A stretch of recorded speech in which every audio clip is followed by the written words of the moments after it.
Trump says media is America's biggest enemy for North Korea coverage. Washington, President Donald Trump posted a series of tweets about his meeting with North Korean leader Kim Jong-Un as he arrived back in Washington, blasting the media as our country's biggest enemy for its coverage of the historic summit and claiming there is no longer a nuclear threat. He said that North Korea is no longer the United States' most dangerous problem, as President Barack Obama had characterized it upon leaving office. Trump's tweets followed the high-profile summit in Singapore with North Korean leader Kim Jong-un that produced a promise to denuclearize the Korean peninsula,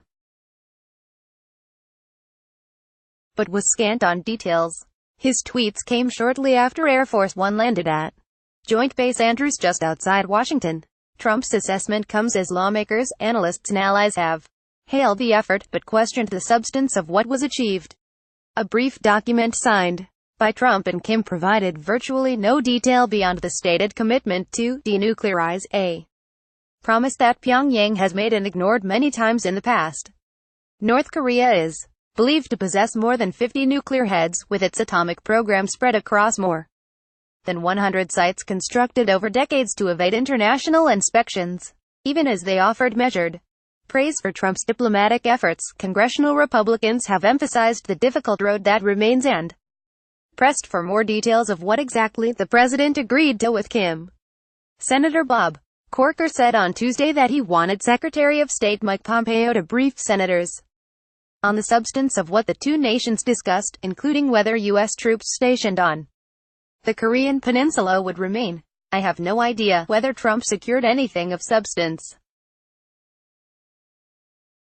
said Corker, the retiring chairman of the Senate Foreign Relations Committee.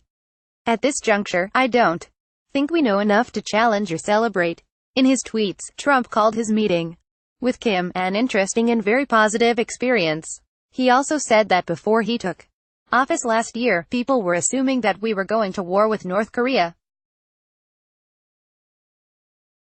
President Obama said that North Korea was our biggest and most dangerous problem. No longer. Sleep well tonight, the president wrote.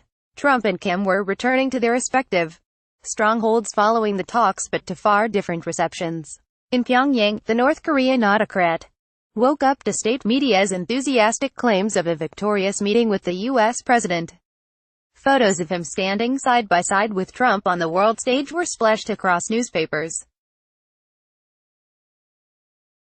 Trump, meanwhile, faced questions about whether he gave away too much in return for far too little when he bestowed a new legitimacy on Kim's rule and agreed, at Pyongyang's request, to end games with Seoul that the Allies had long portrayed as crucial to Asian safety.